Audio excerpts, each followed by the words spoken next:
Okay, so we have the ALTRA Olympus 5.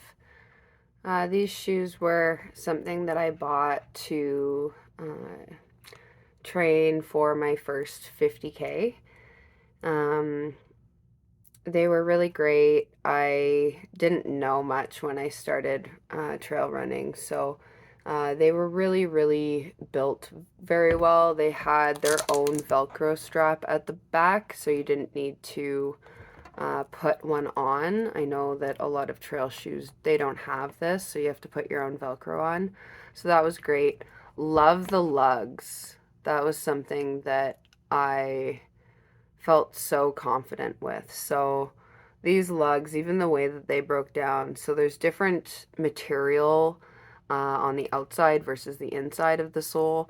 These lugs are actually way more cushiony than these lugs. These are a rubber material as opposed to a foamy material.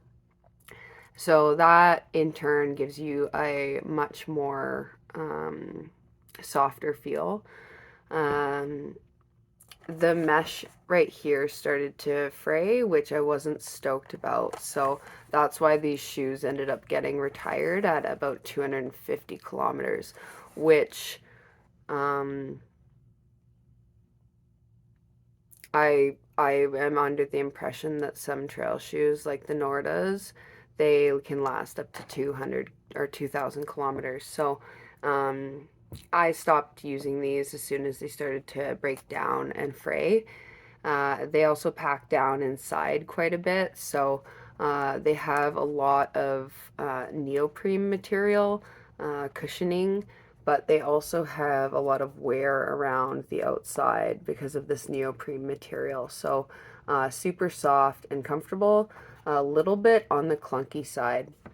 So I didn't end up buying more of these. I'm not sure if the newer models have been a little bit catered to make them a little bit less clunky feeling. Um, Overall, I'd give these a 3 out of 5 star because they felt really, really good. And they were light, but they did end up overall kind of having too much of a fanned bottom.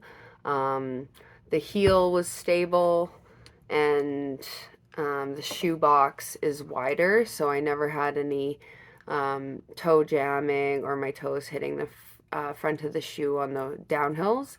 It was a really, really good shoe for mountain running. So this shoe went to the Onion in Jasper National Park and did a lot of training in Kananaskis and Banff National Park. So I've taken this trail shoe just about everywhere, and it definitely pulled through on me over long term. It's definitely not the workhorse I'm looking for. The flat laces was another thing. Um, Flat laces are great because you don't get pressure points between the eyelets, but they're also harder to keep tied. So I noticed in my 50K, I had to retie my shoes because they actually kind of worked their way loose underneath my gaiters. So I'm not sure if that's something that they worked at fixing. There was a bit of padding on the tongue, which felt great. I didn't have any bunching or any issues. I didn't get blisters with this shoe. It was a well-rounded trail shoe.